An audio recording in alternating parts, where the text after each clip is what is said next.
Welcome back to the Clyde FC podcast, brought to you, as always, by the award-winning State of Mind. I am delighted tonight to be joined by Mr. John Boyce, as is always, and we've been doing our own transfer business at the podcast. We've been looking to reinforce our squad, and we've called upon an old favourite in Graham Murray. Graham, good to have you back, sir. Good to be back. I'm not sure how long I'm going to be a favourite for, right enough, but until the Boo Boys got on my back, I'm happy to be here. Yeah, either that or your Wi-Fi drops out. Whatever comes first. One or two. Whatever comes first. Yeah. So it's been a busy week on and off the field for the Bully Wheat. We'll cover all aspects of the most recent games. We've been away now, I think, 4 games that we've missed since the last show. And obviously some more recent transfer activity. As always, we want you guys to get involved. Let us know your thoughts on the recent form, transfers, etc. too in the comments. You've got a question you want to put, and we'll put out to our esteemed panel, shall we call you guys? We'll absolutely put it out there and let's get the discussion going. So I'm going to ask you a question at one point in the evening, and I'm going to throw some stats at you at the start. And at the end of it, I'm just going to ask what has changed. Okay, so first up, here's a big wad of stats coming your way, guys. The last 9 league games, the 3 wins, 5 draws, 1 defeat. Scored 12, conceded 9. The 1 defeat was to the league leaders Cove. The previous 9 matches before that, 1-2, drew 1, lost 6.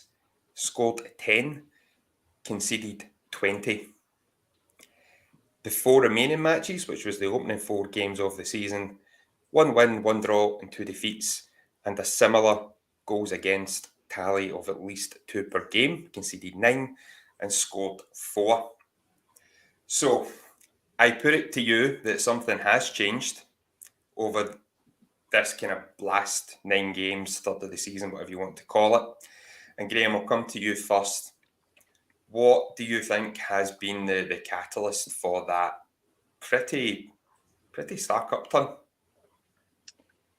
I think first and foremost, I think that the credit has to go with Danny and his coaching of the team. And when Danny first came in, the first thing that he instilled upon the squad that he inherited was made us quite hard to beat.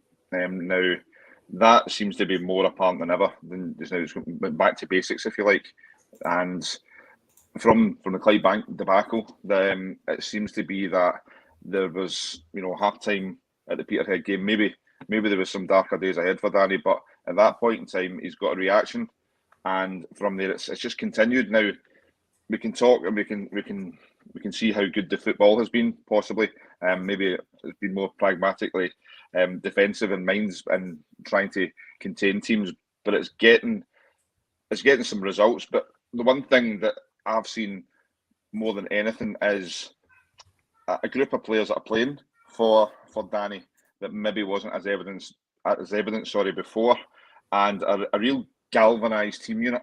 And I think it's ultimately to Danny's credit, but I'm going to single out one player. And obviously all the players deserve some praise, but I think if you look at somebody like Mark Dougherty and the way that he's came back into the fold, and I don't think anything is more typified by the way that he's playing just now in the current setup and system we've got, that somebody that was possibly we could have been talking about tonight that has been shown the door because it just wasn't working out for him, has got his head down and has acted in a professional manner, got his head down, get back into the team and shown some of the qualities that he was earmarked for having in the first place. So that's the kind of performance changes that we've seen. That it's maybe not the prettiest on the eyes, but it certainly seems to be a more unified team spirit and half a clue of what they're actually supposed to be doing. Okay, Boyce, straight over to yourself then. What's been the difference? Has it just been that kind of pragmatism, back to basics style? Yeah, I think Graham's got the talk right there, especially with Mark Dougherty is a good example. For me, his positional sense has been excellent the past 9 or 10 games. I think earlier in the season he was getting caught out for pace a lot, which worried us a lot and thought, is he past it?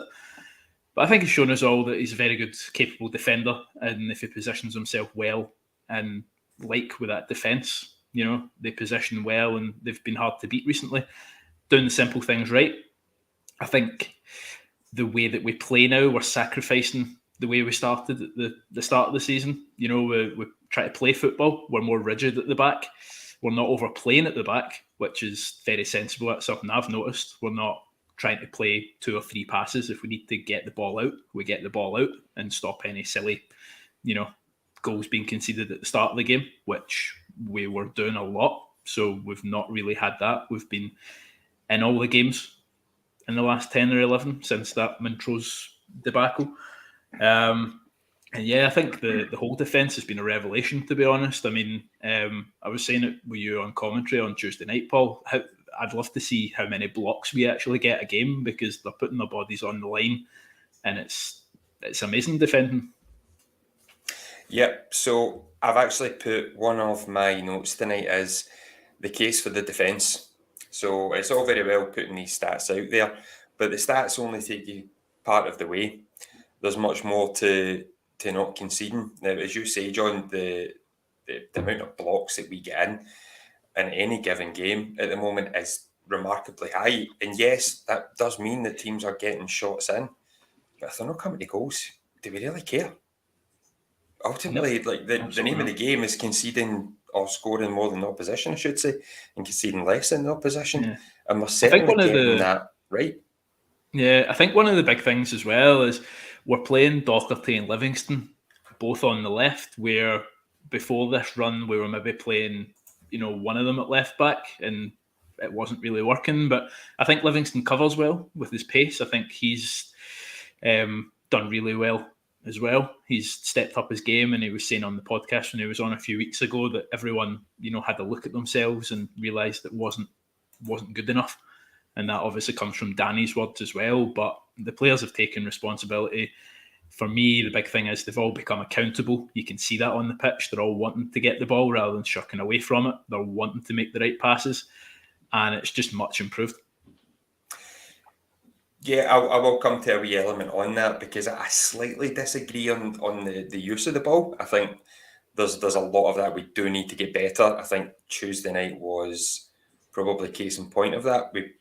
A lot of the time we were making our kind of own kind of issues at times. Well, looking to make the right pass and executing are 2 different things. 2 very different things, John. Yeah, good point. So Matt Dougherty, yeah, Graham, you mentioned he's been, over the past 2 months in particular, a bit of a revelation compared to the kind of troubled start to his Clyde career.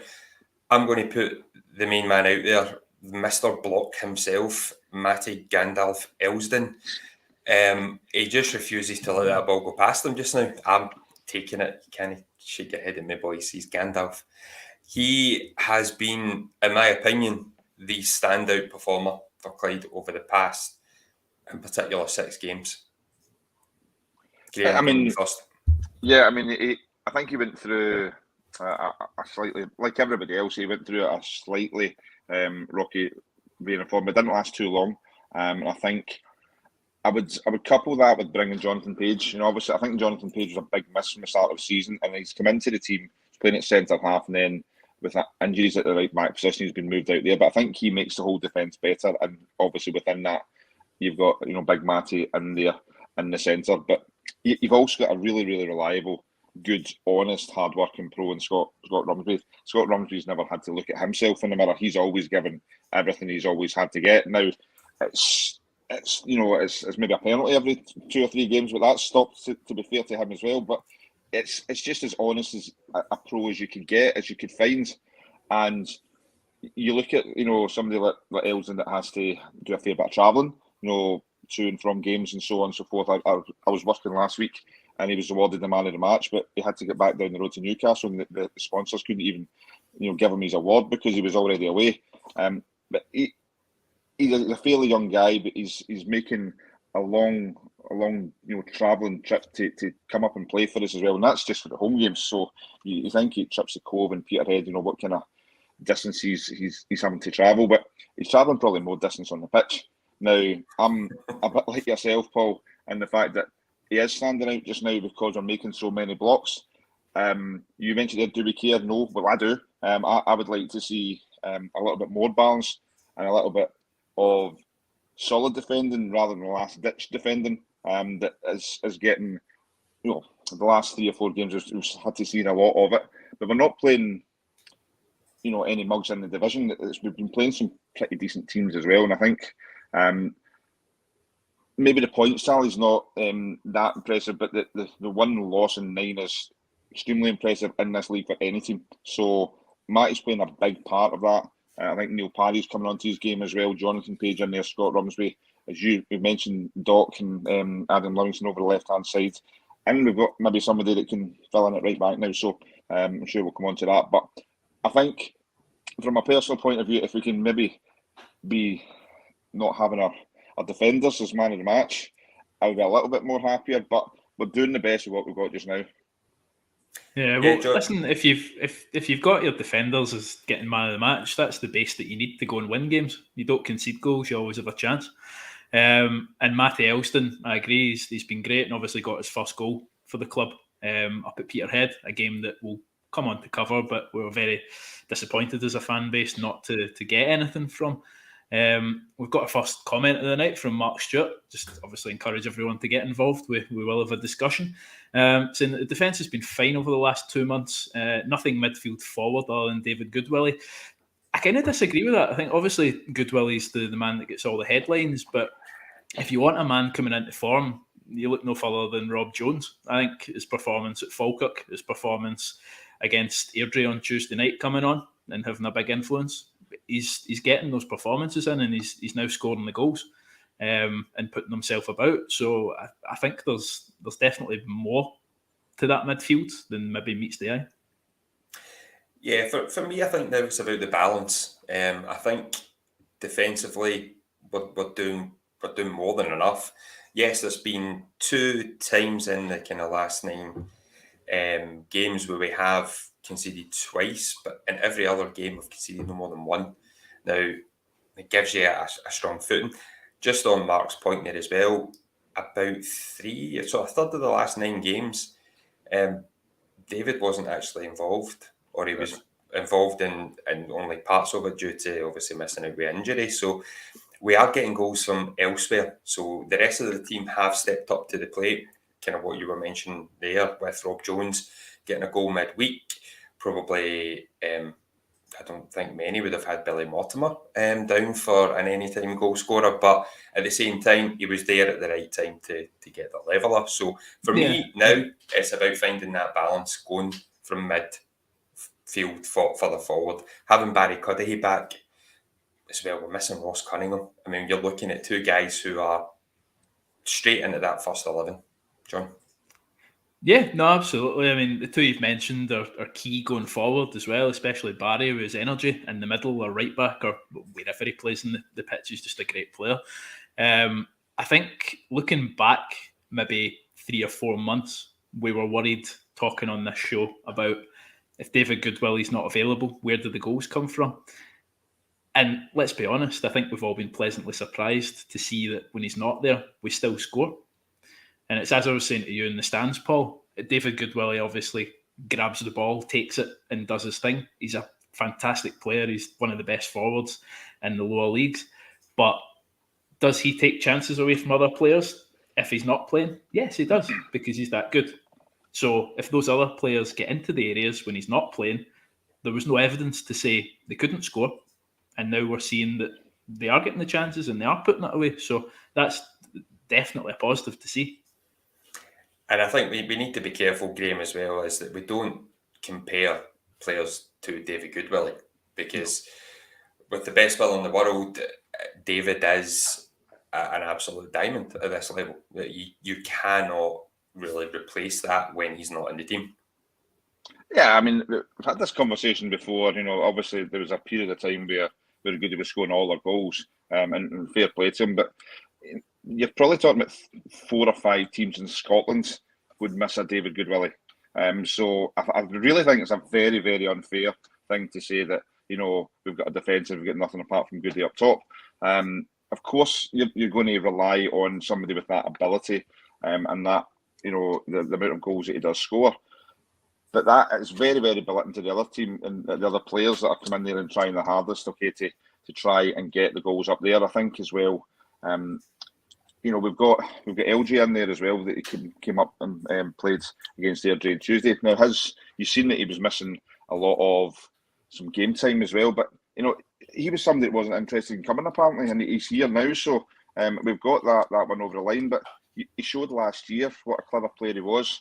I think he is definitely of a level above where we're at just now. So maybe he can help with the forward area and obviously linking up the play as well. But we've heard this argument before that we'd be nothing without David Goodwillie, but you're probably right. But that's not rocket science. We're going to struggle without a player of that quality. Yeah, and I think Mark's comment as well, talking about stats and 1 defeat in 10 and 3 wins in the last 16 games. If you look at the league, if you look at League One, it's probably one of the tightest leagues, if not in Scotland, in the UK. Now, I put it to you, Mark, if you're disappointed with 1 defeat in 10, what would your season goals be? Because I think we've steadied the ship. We're looking to build on it. And in all honesty, we're a couple of wins away from 4th. That's the facts. So I really think that if we get the right additions in, I'm very excited about Nick McAllister coming in. I think he'll be a fantastic player. Our fans are ranting and raving about him. We've got LJ in, as Graham said, to add to the counter-attacking capability of this team. Maybe 1 or 2 more, and we're not doing too badly at all. So from where we were at the start of the season, there's definitive and definite progress. I think as well, just to kind of back up what Mark's saying as well there, though, we're also 2 defeats away from possibly being in a playoff place for relegation. That's how tight it is, though. So this is why we can't, not be as grateful as we are for the attitude and the pluses that the current squad of players, as you said, Paul Goody's not been there really all throughout January. So everything that we've done at that point in time with the points haul that we've got has been without somebody that we can't do without. So I think as well, it's so tight, and 2 wins we could be 4th, 2 defeats we could be 9th. I get the fact that it's draws just now rather than victories as well, and they're coming at home. But a win tomorrow, for example, and we definitely are looking up, and it's something where up until maybe 3 or 4 games before the end of last season, there was a genuine fear we could be absolutely rock bottom, and I think that fear is already, to me anyway, something that we don't need to be too concerned about, but we just need to keep doing what we're doing. If we keep doing what we're doing, and with the added benefit of the quality that we're adding in just now, I genuinely feel that we could look at consolidating certainly middle of the table and maybe even just sneak up a wee bit. Yeah, Mark, if you're not a fan of stats, you're not going to enjoy the next couple of minutes either, because I've got some more coming your way, guys. So just to kind of push on from what I think is a pretty strong mindset now, that Graham, you touched upon the kind of pragmatic approach at times, and yes, it hasn't always been pretty. Mark, you touched upon the game midweek. Myself and John did commentary, and after we equalised to make it 2 each, we were literally lost for words because we couldn't believe that we were ever in the game at that point. So yeah, we were absolutely lucky to get that point. Should we be apologetic for it? Not whatsoever. Football is a results-driven business. We hear it all the time. Ultimately, if a manager loses his job, it's not because he's not playing attractive football. It's because he's lost 6 or 7 or 8 in the bounce. If you're not losing games, things are going not too badly, I would suggest. Now, on the mindset of the players, and I found this stat absolutely fantastic. 22 games, league games this season. We have conceded the first goal in 15 of those games. We have, however, taken points in 7 of them. So I think I said to you, John, on Tuesday night, there is almost a refusal in this team. Whatever the perceived shortcomings are in certain areas, we all have our own opinions on that. there's a refusal to be beaten there, and the stats back that up. Yeah, no, they do. The run of the last 10 games, you've got a lot of the variables happening. So do you think the squad would have really wanted to go to Falkirk without their main striker? Absolutely not. Did they show the character to get something out of that game and get the win? Yes, they did. And that's a massive difference from the start of the season. And Danny Lennon and the management team have to be applauded for that, as well as the players. They've stepped up, they've become accountable, and they've made going back to Clyde games an enjoyable experience, to be perfectly honest, because we go and we feel like we might get something rather than get cuffed. But no, I think as Mark says, the next 3 big games will have a bearing on where the league table sits, obviously with Alloa at home and then East Fife and Dumbarton. So we'll just need to wait and see. But the way things are going, I think we could take a decent point tally from them. Yeah, Ross Parker he stole my thunder. Now, I was going to ask you if there was maybe one particular game, one point that did kind of say, right, enough's enough, things aren't going well, we need to fix this and fix it for good. You mentioned the Dumbarton away game, the one each game. We conceded in the 88th minute, I think it was. And you're looking at that point, there was a lot of unhappy fans at that time with the results. We'd been beaten by Montrose 5-0. Heavy defeats to Falkirk as well.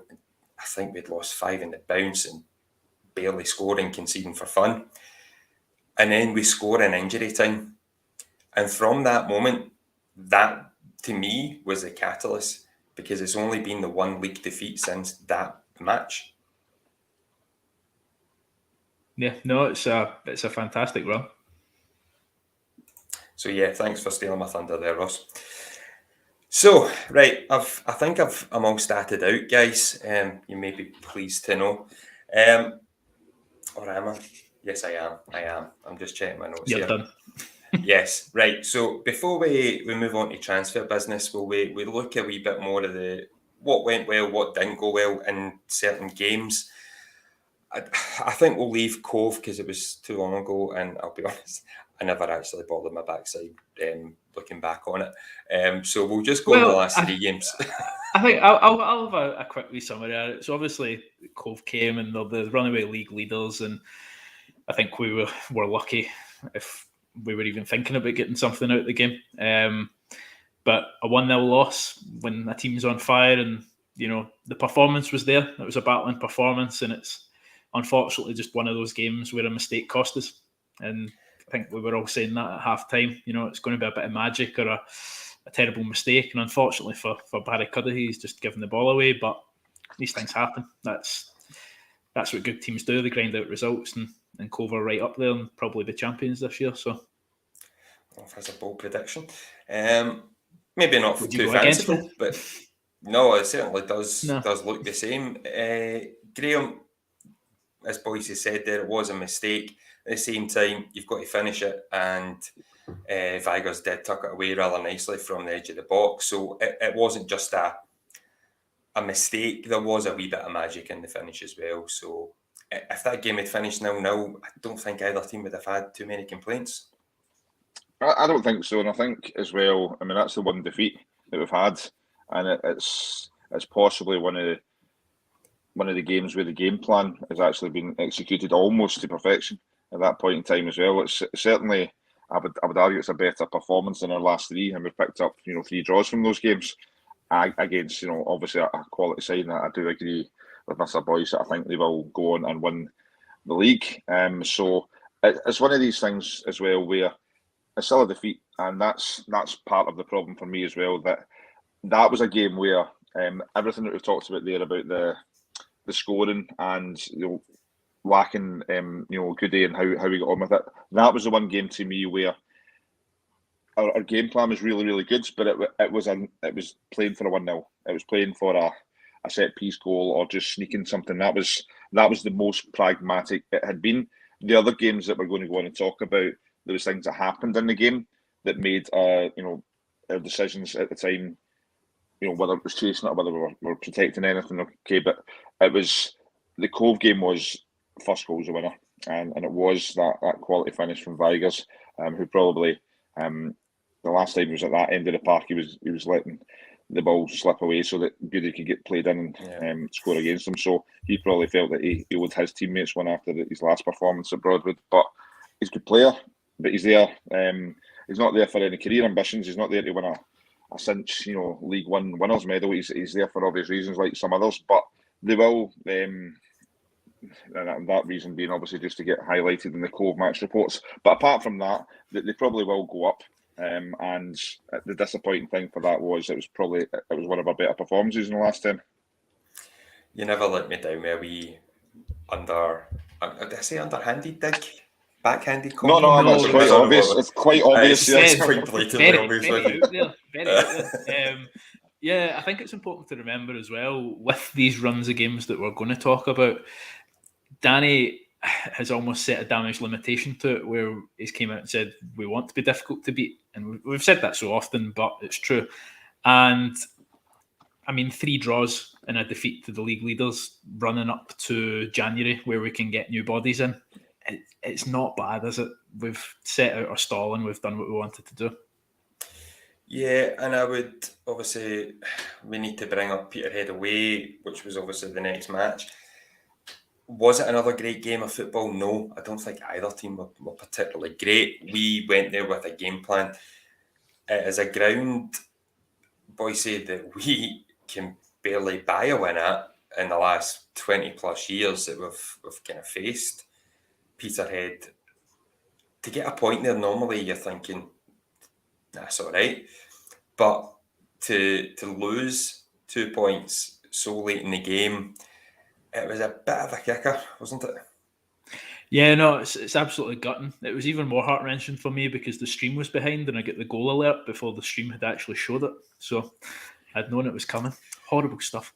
Since then, notifications have been taken off. But no, just the game as a whole, wasn't a great game, as you say. I think, ironically, the last couple of seasons, we've not been great at playing teams like Peterhead and being the big, team at the back and defending well. But in some weird way, we've turned into like a Peterhead. Yeah. We've turned into like a team like Peterhead that's very stuffy and can, grind out draws and results. So that's another thing. But yeah, we went ahead with Matty Eldston, fantastic header. And then, as you say, just a late equaliser. And as soon as I saw it go in, I thought, that's Scott Brown in it. He just always pops up against us. I'm kind of sick of the sight of him against Clyde at this rate, Graham. Is there anything that you would, if you were Danny, you had all your coaching badges, would you have set us up any different away to Peterhead? Again, it was another match where David was still working his way back to fitness. We'd managed to get 15, 20 minutes out of him at the end. The kind of limitations in the who we could pick in midfield as well. Barry was working his way back to fitness. Ross Cunningham still out. Could we have done much more with what we had available? Obviously, we could have because it was still, there was certainly opportunities and probably the biggest disappointment about the Peterhead game, because I felt it was maybe our weakest performances of late, and a worst point, if you like, if we go on to grade how good the points have been recently. The nature of the Peterhead draw was losing that late goal, but there was some experience needed in the lead up to their goal, and there was 2 or 3 examples where we actually could have broke and killed the game, and it wasn't through a less experienced players that had the opportunity to do so. That was the big frustration for me, because Neil Parry's really had not much to do up until that point, and yet saves that he's expected to make. But you've got you've got a situation where, and this is where the last ditch side of things kind of annoys me to a certain extent. Okay, the law of averages means that somebody that can strike a ball quite cleanly, like Scott Brown, is going to find the corner, and we've won them because we give them the opportunity to do so. And it's near enough came from us having a really, really big opportunity to break and to kill the game. That's where, in terms of we can talk about pragmatic ways of playing. We could talk about whether we rely on David Goodwillie too much, or whether we've not got anybody apart from the defence and Goodwillie, which I don't agree with. But we've also got the situation now where Clyde don't make it easy. Clyde don't kill games at the right times. Probably the last time they did that was last season, ironically, against Peterhead, when Craig Howie had scored an absolute worldie, and then we killed the game through a Ross Cunningham goal. That's not what Clyde do. That's why that's the frustration part. That's why every game just now you're wondering, are we playing for a 1-0? Because that's the way we're kind of setting up. So we had opportunities. Peterhead were pressing, but they didn't look too dangerous to me.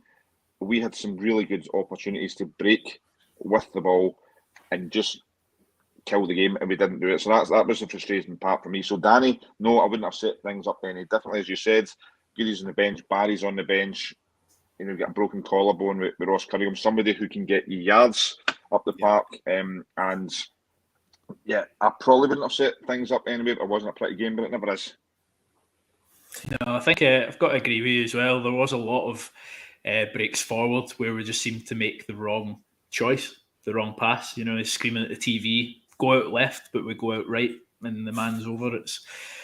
It's horrible to watch, really. But no, I just agree.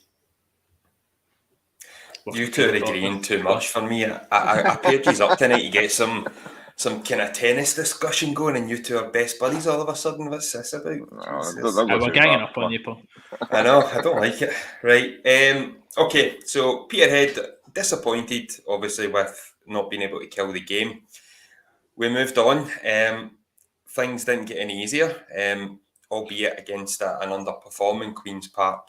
Queen's Park, dare I say it, have got the biggest budget in the league. Are they using that budget to its full potential? The league table would certainly suggest otherwise. Graham, what did you make of this 90 minutes? Again, it was pretty even. Queen's Park having lots of the ball, but we were kind of just holding them at arm's length, other than some kind of crosses across the box that I can think of. Well, I think what Queen's Park lack we've got, and that's a number 9. I think you look at the balls that were put in from the wide areas, it was superb. But again, Neil Parry's not really had much to do. So I'm not sure who the left back is. I don't know where Queen's Park have got this conveyor belt of left backs from somewhere, you know. Tommy Robson, yeah, absolutely frighteningly quick. Yeah. It was. Yeah, I mean, but with ability as well, and with a final end product with it as well. So, all to have a left back with that quality, and they just seem to find them at all points in time. But again, that was a better point in the Peterhead one, because we didn't really look. We lost the goal, but it was who's going to score first. Again, first goal's the winner. But the reaction to it was really good, and there was just some really bizarre moments in the second half, especially after Goody came on, because he breaks away, and this is where I'm going to cast up Aaron Splain, because he's a very frustrating player. I can understand why he's not rated, but he has a final ball on him, and he's released Goody 2 or 3 times, and we'll go into Tuesday night shortly. But he's released Goody. It's not long after he's came on, okay, and I think Big Jones in the middle, and Goody slice it out the park, okay, right, okay, and then we get a really, really bizarre moment where the referee, who was kind of doing it all game, was letting the play go, and nobody seemed to know it was going on, and he kind of busts through and takes a tumble in the box and doesn't have anything happening. I'm thinking, well, that's 3 or 4 minutes of a cameo from Goodwillie, and it's not went very well so far. And then he gets a wee flick off to the side. Then 2 minutes later, he gets a flick inside to Ali, balls back, penalty, goal, and it just looked as if there was only one team that was going to win it after that.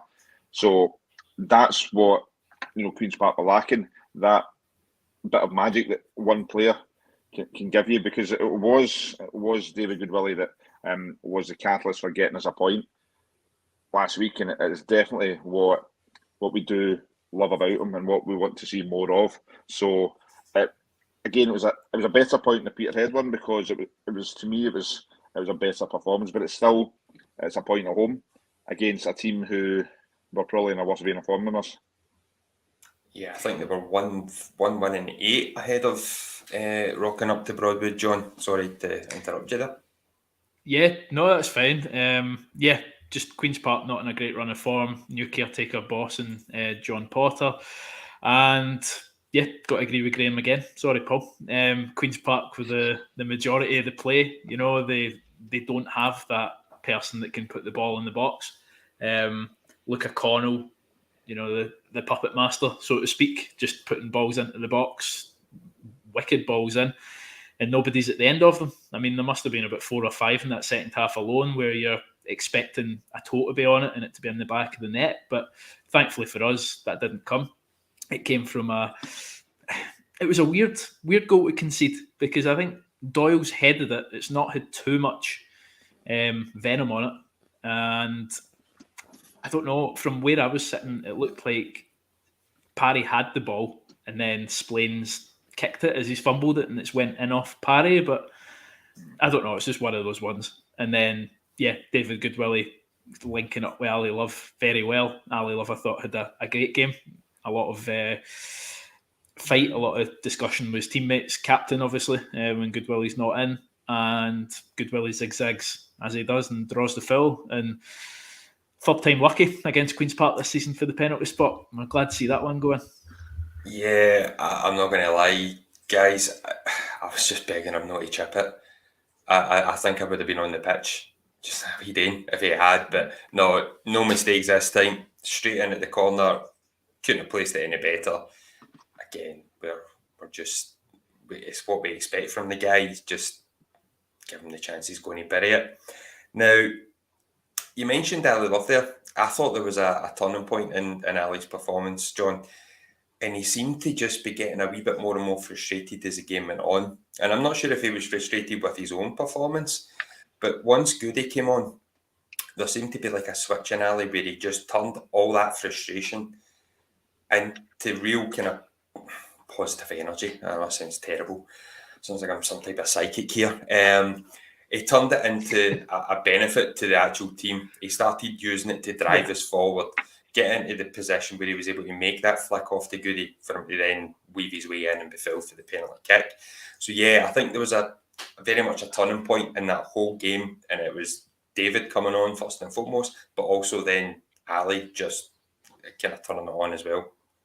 Aye, they've got a great relationship on the field as well and off it. I mean, Craig Black took a fantastic photo, which if none of you have seen, definitely go onto Craig's socials and have a wee look. But that captured the kind of Saturday perfectly. You know, it's just a great photo. But yeah, no, I've got to agree. Ali Love definitely changed this game and plays a bit better when Goodwillie's on the field. And hopefully they can be on the same field together tomorrow. Obviously, we're good at coming off on Tuesday. I think Danny's post-match comments were that they had just caught something in time, but you can't really tell much from that. I don't know if it maybe out a week or no issue or whatever, I don't know, but be interesting to see come 2:45 tomorrow. Yeah, fingers crossed. Mark, he's got his shopping list in the go here for potential signings, and Boise, you're going to love this. I've seen it. Can we sign Connell, Easton and McKee for tomorrow's game? I'll tell you what, it's quite an attractive proposition. I'll disagree with the second part though, that he would be happy to consider letting David leave in order to fund such a thing. I'm not of that agreement, but I definitely agree that if you were to whack them into the team, you're looking good. So on Dylan Easton, we got to see firsthand. Dylan is still a very, very capable player, Graham. Him and his teammates gave us a bit of a pasting in our 2-each draw on Tuesday. An absolute doing, and it was kind of more of the same from the game that was abandoned due to the fog. They're a really good team. Really, really impressed with them all throughout the season to this point. But you know, Dylan runs the game. He's always had ability. You know, let's not beat about the bush. Dylan Easton should be playing at a much higher level, and he should not be a League One player. He's capable of much, much more. I know the Airdrie fans absolutely love him. We'll see if he's there next season. But it's one of the things where if you give him time and space, he can really. He's head up all the time. He's just a quality player now, and I'm not going to totally disagree with Mark. Okay, if you get the three of them in and plays a good 8, then it might give you a more balanced team that we're looking for. But yeah, we had Dylan Easton. It didn't work out for us at the time, so for various reasons. But as a quality player, but on the game, it was just it was a steal, and we could have actually even stole it at the end with Gregory's acrobatic attempt to try and win the game, and that would have been absolute daylight robbery. But it's still, out of the 3 points we've had from the last 3 games, that is by far the best point because it was the most unworthy point. Yeah. Oh no, John, it was a sweet point. Yeah, John, we obviously covered the game for the live stream. And as I said earlier, with the second that Billy tied it at 2 each, I just stopped mid-sentence because I had to laugh off mic because I couldn't believe what had just happened. It was one-sided from pretty much the word go. We had a couple of long-ranged efforts, I think, from Ali in the first half. Airdrie, for all the possession and wonderful football at times in the first half, didn't really breach us too many times. There was a couple of shots straight down Neil Parry's throat, fairly easy stuff. The second half, though, was a completely different ball game, and it very much had that kind of feeling. It was when, not if, Airdrie got the opener. Yeah, they came with 5 wins on the bounce, scoring 11 goals in 5 games, conceding 3 goals. So heavy favourites, as you would expect. And I think from the word go, you could see, they're a cut above. They'll be up there this season, probably in the playoffs. They just have such good build-up play. I mean, it's epitomised by their first goal. There's 4 or 5 passes on the edge of the box. We can't get near them. And then Easton just ghosts in behind and has 2 touches and it's past Parry. It's just great football, and you can't really say anything other than that. It's great play. But yeah, we showed character once again to come back.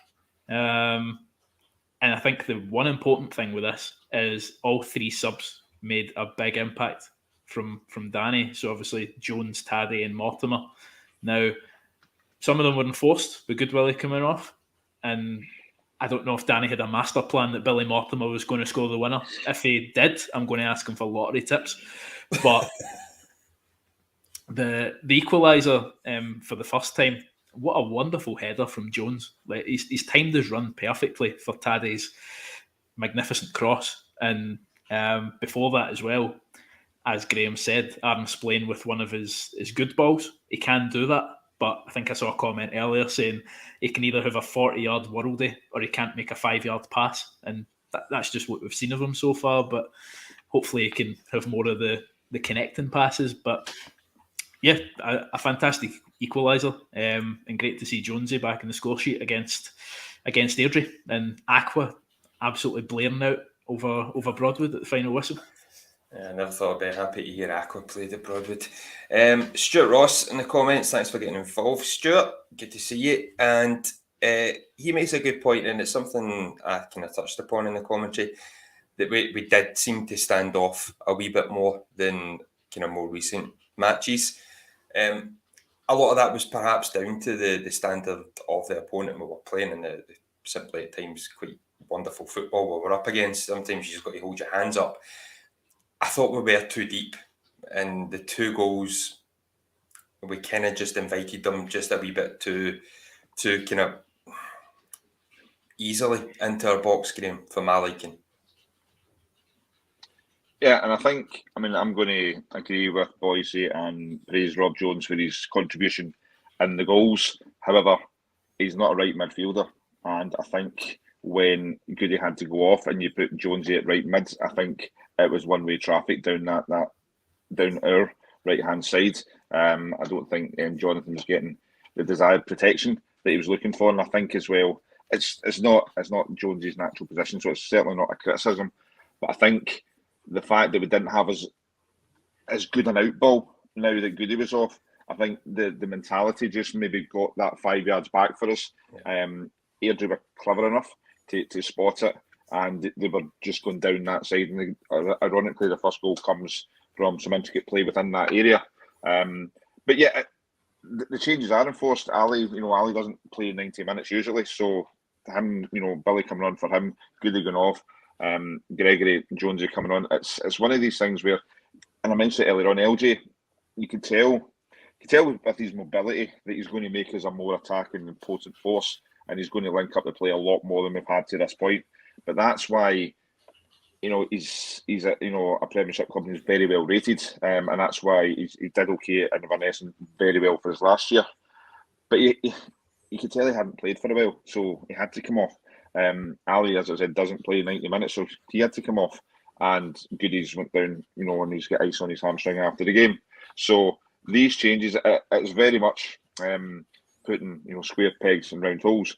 And as much as we can say that we've got a pragmatic bunch, and we could maybe, if we're all sitting down playing Football Manager 93, we can pick a better squads. But we've got things that we have to deal with. We've got these players there, and when you're missing starters, like probably Gomez on Tuesday night would have started, Cunningham would have started, Cuddy would have started, and then you've got Goody coming off injured, you've got LG not up to full speed, you've got players that are coming in now as well. So we have been bare bones for a long time. So we did sit too deep to answer your question, Paul, but I think it was, again, just all these enforced layer people walking on eggshells, playing with injuries and niggles, and playing out of position as well, just because there's no other options there.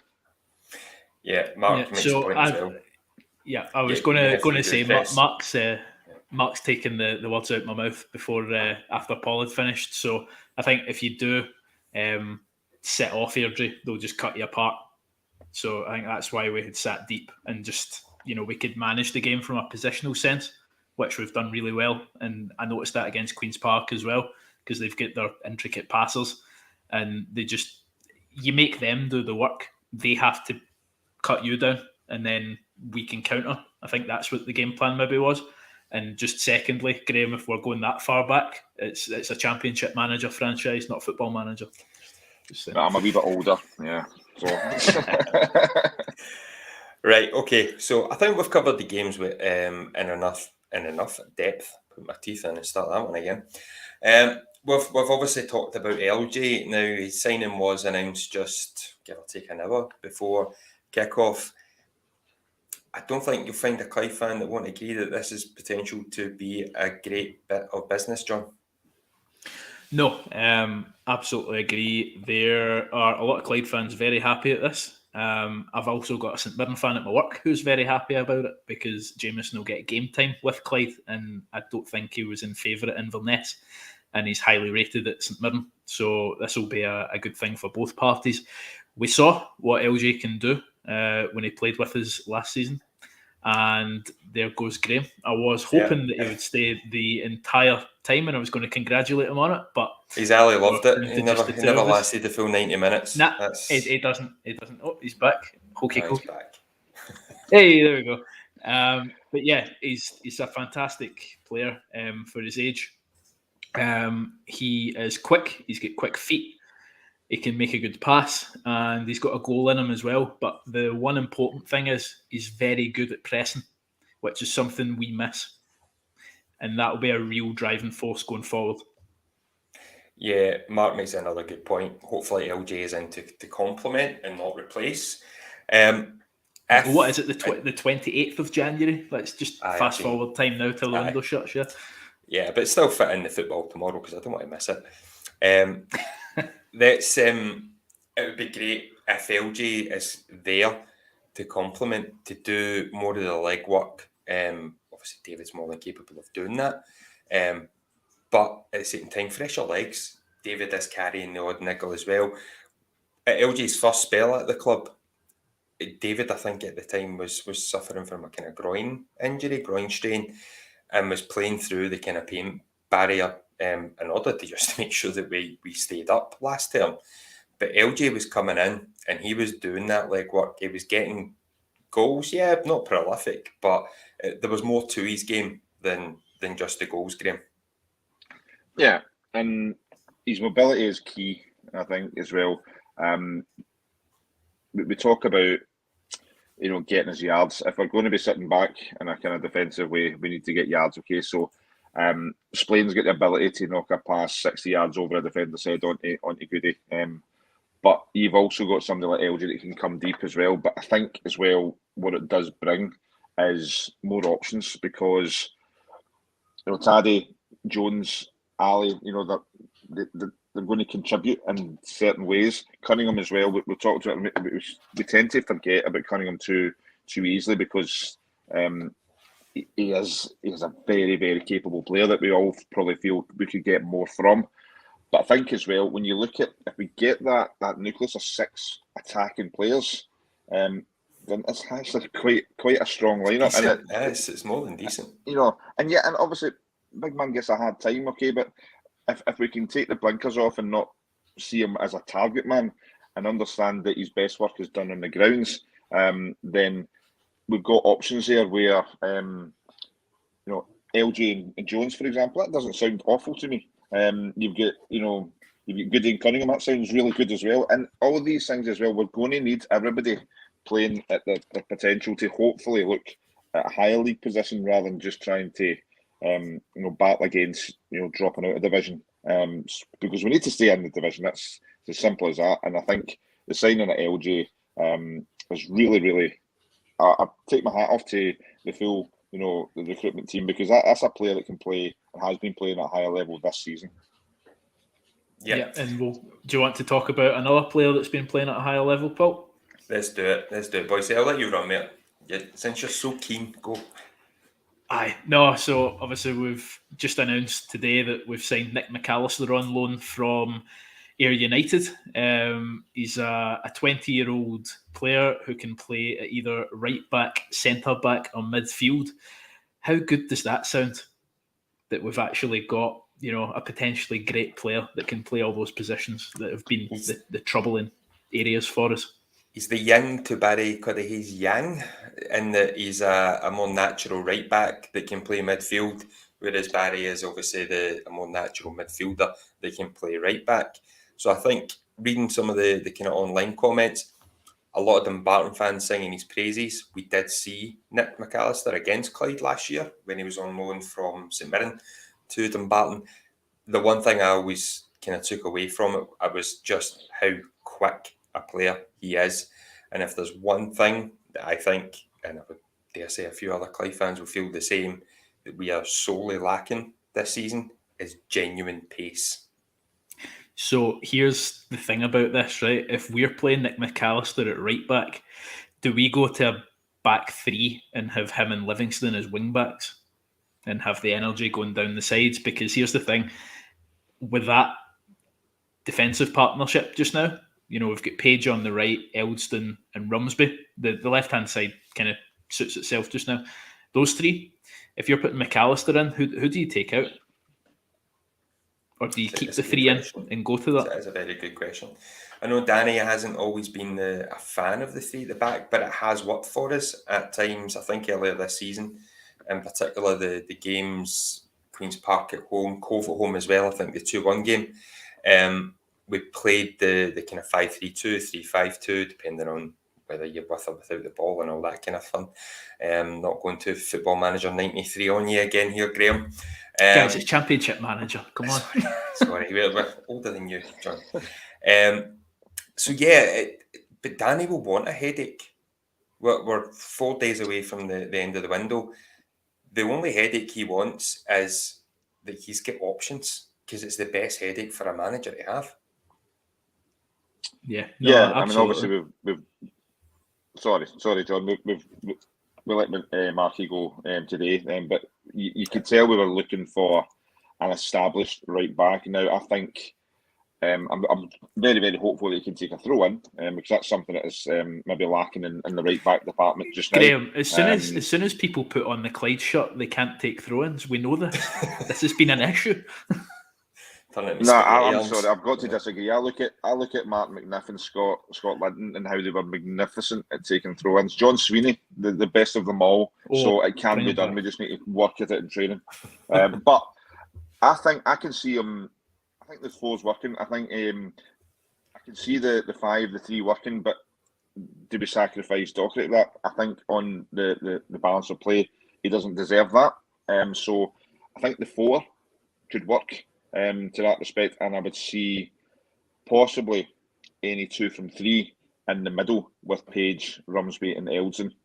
But as Paul says, it's a great dilemma to have with it.